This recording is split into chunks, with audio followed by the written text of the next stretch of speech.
In Zambia, we've got this wonderful climate here. I mean, right now it's a beautiful sort of 23 degrees Celsius. So generally during the year, we just have a wonderful temperature. And ideally, in the inside of your house, you want to keep that lovely ambient temperature, even when it gets up to 35 degrees outside in October, and even when it goes down to, I mean, in Zambia it can go down to 5 degrees at night inside your home. So ideally, you really want to avoid using air conditioning. So the thermal control side, it's about really good design so that you can avoid having to use air conditioning to heat your house and to cool your house down in the summertime. So that's what it really is all about. So in terms of good design, ideally, I highly recommend building in red brick. Bricks have excellent thermal properties, so they keep your house cooler in summer and warmer in winter. And literally, if you go into the house, I actually have a thermometer outside of the house, and I have one inside of the house, and I'm constantly, I'm kind of like Angelica really, but I'm constantly checking the temperature on both inside and outside. And I've noticed that on average, there's a 1 to 2 degree temperature difference on the inside. Generally, the house it's cooler, and we live in this lovely warm climate in Zambia. So at least for most of the year, we are looking to keep our home cooler. So yeah, so your red bricks, great thermal properties. We recommend building with double-skinned bricks. So it's 2 bricks next to each other, which will just help to insulate your house. So if you want to keep your house cooler in summer and warmer in winter, the first thing you need to think about is where's the heat coming from and where are you losing the heat to. And so about 25% of the heat losses and gains from your house are through your windows, through your openings. About 5% is through your roof, and about 1% is through your floor. So as you know my house, I've got these enormous doors and windows because I love natural light coming in, but there's different ways in which you can maintain those temperatures. And before I get into it, I just want to tell you also about where the heat is coming from as well.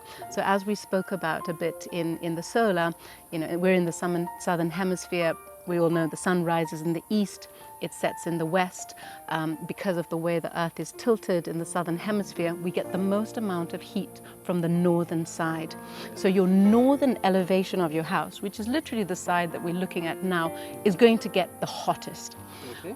So what we've done with our house is we have a veranda there's a terrace over our northern elevation. So it means the windows on our northern side are being protected from the sun. That terrace on top is reducing the amount of heat that's then penetrating through the house. Yeah. So your northern side is the hottest.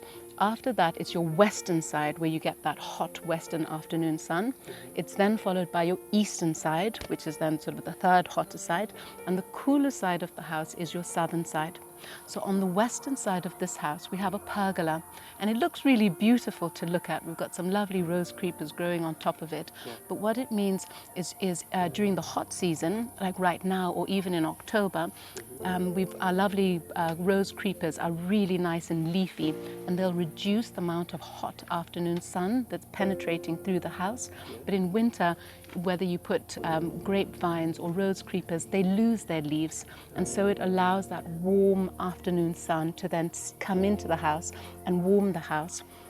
In wintertime also, our floors are concrete floors, and concrete floors have a property where they absorb the heat during the daytime and then they release the heat in the evenings. So that also keeps your house warmer in the wintertime. So a bit more about ceiling fans. We have ceiling fans throughout our house, on the verandas, in the kitchen. Each bedroom has a ceiling fan. The ceiling fans run on 65 watts. I've also found some ceiling fans that can run on as little as 5 watts.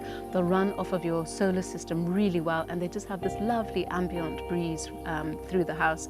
In October, the first thing we do in the mornings, we switch on the ceiling fans. They almost run through the day on high, but literally it's free power and also in October you have the maximum amount of PV power coming into your solar system. So just blast those ceiling fans on throughout the day with zero guilt because it's just you're just harnessing that incredible power from the sun and just keeping the house at a really lovely ambient temperature. And I much prefer the ceiling fans to any air conditioning. We do discourage using air conditioning in Foxdale Forest. About 50% of your electricity bill, if you do have an air conditioning system, will be your air conditioning.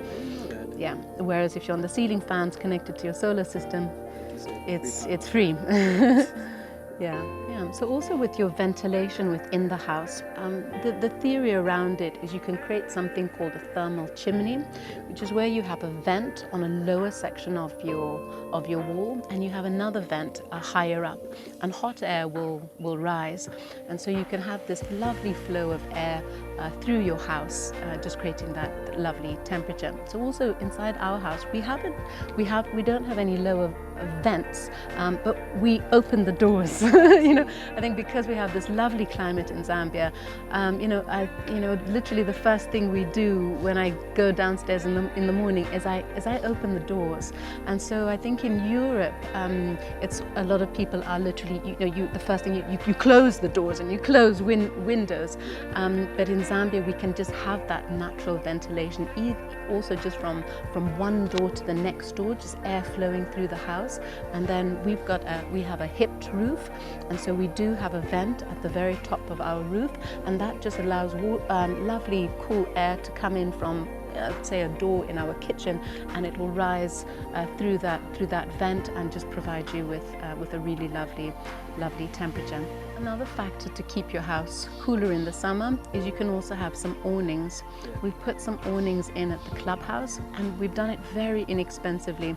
It's just a piece of corrugated roof. We added some metal brackets, and we've put that over all the doors and the windows, and that will just reduce the amount of heat that's then coming into your house or whichever building you're looking to cool down. And just those small little details, they do all add up just to create that really lovely ambient temperature.